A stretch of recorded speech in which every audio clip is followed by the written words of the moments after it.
Once again, ladies and gentlemen, a round of applause to our six lovely candidates. And a game of crowns or any game for that matter, the mind is perhaps one's greatest weapon. And we're about to witness this now and our question and answer portion. And like any other game, there are rules to follow. Candidates will be given only one question and they will answer with their best of best. Ikukulong po natin ang kandidata from number 2 to 6 sa isang maingay na kwarto para din nila marinig ang tanong and of course with music para mas masaya. So ladies and gentlemen, audience, may I ask your cooperation to please keep quiet while the candidate is delivering her answer. Kung maaari lamang po, iwasan nating magingay at gumawa ng kung anong eksena para di ma-distract ang candidate. Maraming salamat po. And of course, before the question and answer, please allow me again to read the criteria. Correctness of answer is 25%. Delivery is 10%. Posture is 5%. A total of 40%. So once again, ladies and gentlemen, may I call candidate number 1. Candidate number 1 at the center stage. Okay, lahat po ng candidates, okay, ikukulong po namin kayo sa isang maingay na room. Doon kayo sa shelter magtago. Okay? So ready na? Nakatago ng ating mga candidates? I-check ko baka marinig nila ang tanong. Okay, ready na. Okay? Hello, candidate number 1.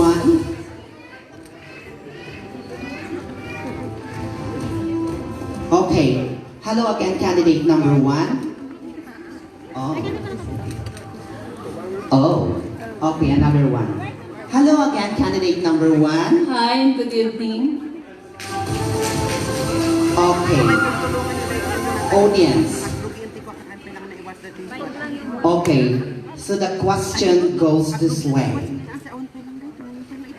Celebrating milestone of preserving the Igorot culture with dignity and facing greater challenges with hope and perseverance.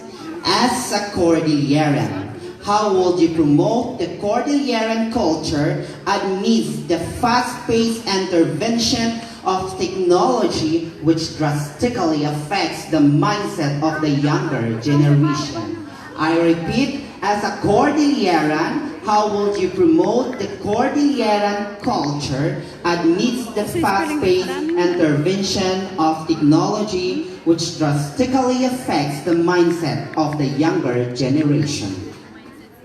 Thank you.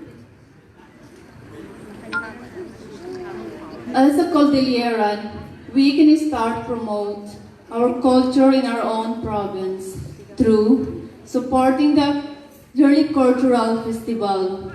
We can empower the mind of the young generation to show them the importance and difference of our own culture through social media.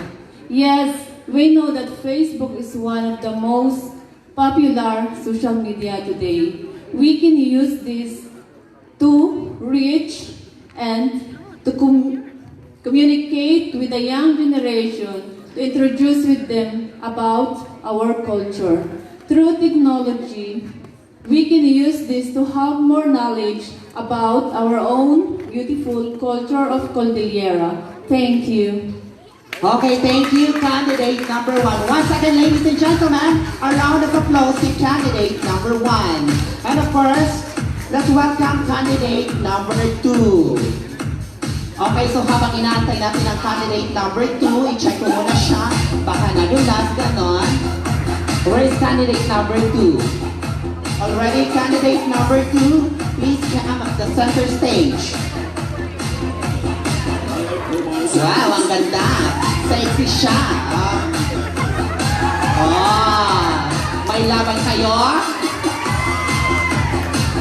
Okay. How are you, candidate number 2? I feel nervous, but I'm okay. Oh. Are you hungry? Yes, of course. I'm hungry. Okay, but before that one, I will give you the question. Okay, so the question goes this way.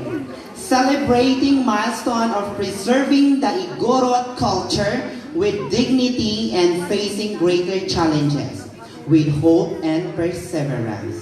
As a Cordilleran, how would you promote the Cordilleran culture amidst the fast-paced intervention of technology which drastically affects the mindset of the younger generation? I repeat, as a Cordilleran, how would you promote the Cordilleran culture amidst the fast-paced intervention of technology which drastically affects the mindset of the younger generation? Thank you for that wonderful question. As a proud Cordilleran, I will promote our culture by first embracing my roots and my cultures, so that wherever I go and whoever I am with, I always be proud of who I am. And it's not only the young generations affected by the fast-paced brought by the technologies, but us also adults.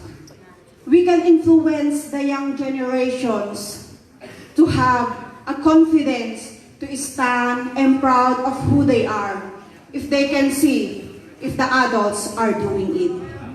Secondly, to love and respect our culture, cultural diversity, nor interior and nor inferior to others' cultures. Because every culture is unique and wonderful. We cannot allow anyone who disrespect or who disregard our cultures, because it's not only the cultures that they are disrespecting, but it's also the origins that we came from. Third, to patronize and promote our own local cuisine, our traditional costumes, practice and participate in cultural activities such as Adibay.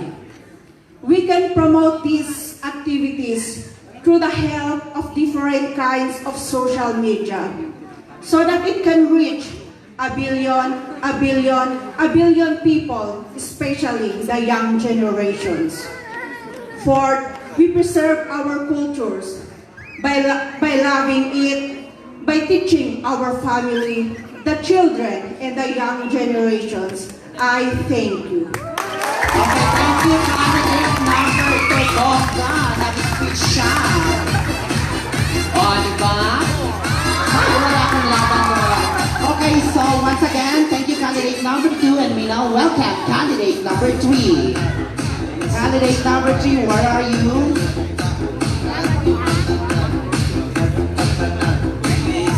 Wow.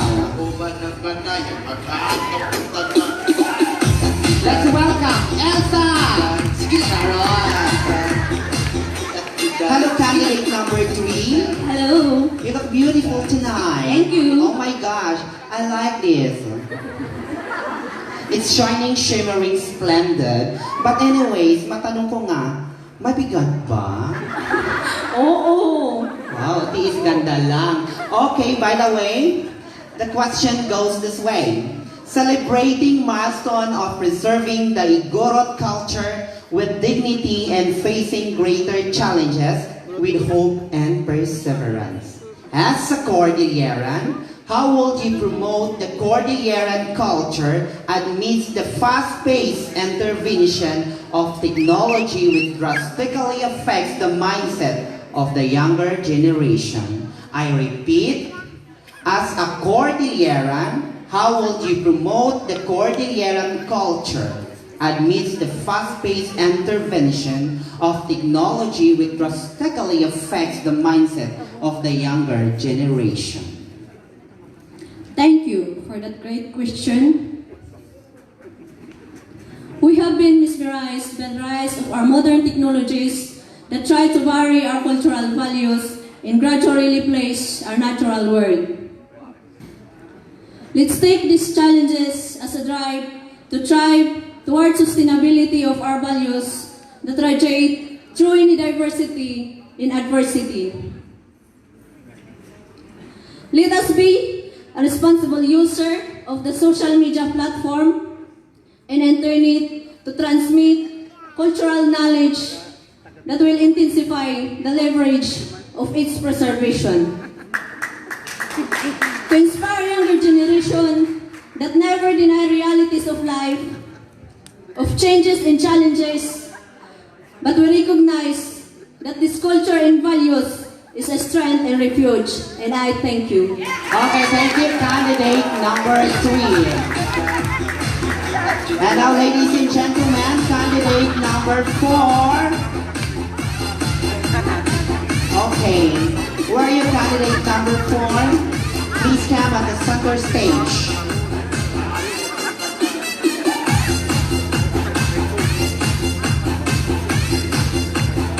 Ang yaman ni ate, ano? Ang daming diamante, bongga. Magkano? Practice lang muna pala. Okay, the question goes this way. Celebrating milestone of preserving the Igorot culture with dignity and facing greater challenges with hope and perseverance. As a Cordilleran, how would you promote the Cordilleran culture amidst the fast-paced intervention of technology which drastically affects the mindset of the younger generation? I repeat, as a Cordilleran, how would you promote the Cordilleran culture amidst the fast-paced intervention of technology which drastically affects the mindset of the younger generation? Thank you for that challenging question. Once again, good evening. As a Cordilleran, or an Igorot rather, I am glad to be in this platform to be able to use my voice to promote my culture and ethnicity. First and foremost, by embracing my own culture with dignity and faith. Because acknowledging our own identity expands our knowledge, our wisdom, and our ability to educate the younger generation. In today's world, technology has a pretty strong impact in our society. It is generally accepted that social media is one of the major influencers to the youth, but we must work together to accelerate its positive effects, especially social awareness towards our own children. Therefore, I believe that dissemination of vital information of our culture through the proper and responsible use of social media will enhance the promotion of the Cordilleran culture. And that would be all. Thank you. Thank you, candidate number 4, for the very nice and wonderful answer. And of course, ladies and gentlemen, let's welcome candidate number 5. Ano kaya naabangan ko sa candidate number 5 na ito? Oh, isa siyang balitok. And what I said is, she's a gold. Hello, candidate number 5. Hello. You're so beautiful tonight. Oh. Anong gamit mo? Sunsilk, Rejoice, or? Cream cell. Oh, cream cell. Akala ko aloe vera. But anyways, the question goes this way. Celebrating milestone of preserving the Igorot culture with dignity and facing greater challenges with hope and perseverance. As a Cordilleran, how would you promote the Cordilleran culture amidst the fast-paced intervention of technology which drastically affects the mindset of the younger generation? I repeat, as a Cordilleran, how would you promote the Cordilleran culture amidst the fast-paced intervention of technology which drastically affects the mindset of the younger generation? As a Cordilleran, I am proud to be Cordilleran and to promote our culture through performing the good skills and practices. I have to dig it out, the knowledge being inculcated in the culture through the IPs or indigenous people in the Cordilleran region, and put it in the social media to show to the world the beauty of our culture. As we know, we are dealing with different technologies which young generations are dealing and attached with them. This will guide them and mold their innocent mind through the good culture and tradition of Cordilleran. Thank you. Thank you, candidate number 5. And of course, last but not the least, candidate number 6. Ay, matangkad siya.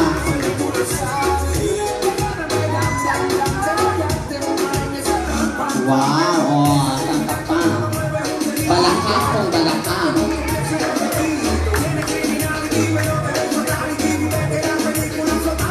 Okay, candidate number 6. What's this?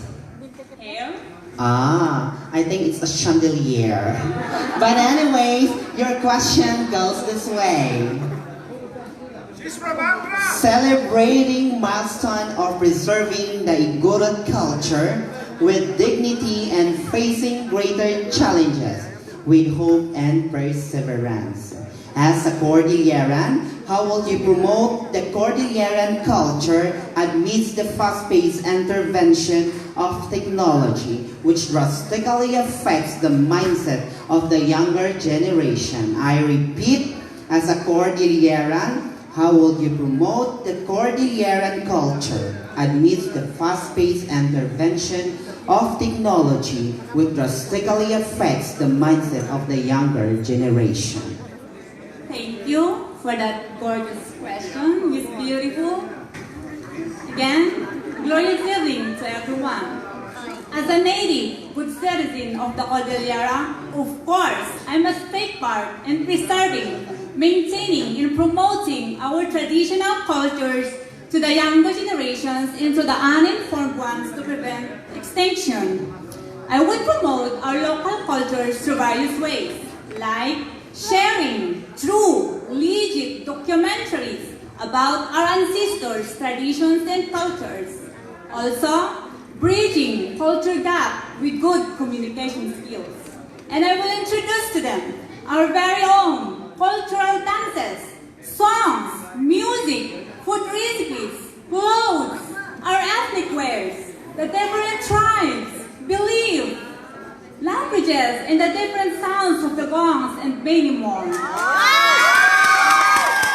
I will urge them, encourage them to participate, celebrate our traditional cultural events, holidays, and festivals like Adibay that we are celebrating tonight. And lastly, I will use social media like blogging and vlogging, featuring the many lovers and wonders of our dear Cordillera to promote tourism for our local communities, municipalities, and provinces, and to promote tourism in social media. That would be all. Thank you. Thank you, candidate number 6. Ladies and gentlemen, I may not have the most intelligent answer. Oh my God. Ladies and gentlemen, ladies and gentlemen, I may not have the most intelligent answer, but I know it came from my brain and it was dictated by my heart. If that answer is not quite enough for the board of judges, then let the audience decide for me. Thank you. Okay. The power of a queen doesn't end when her reign is over.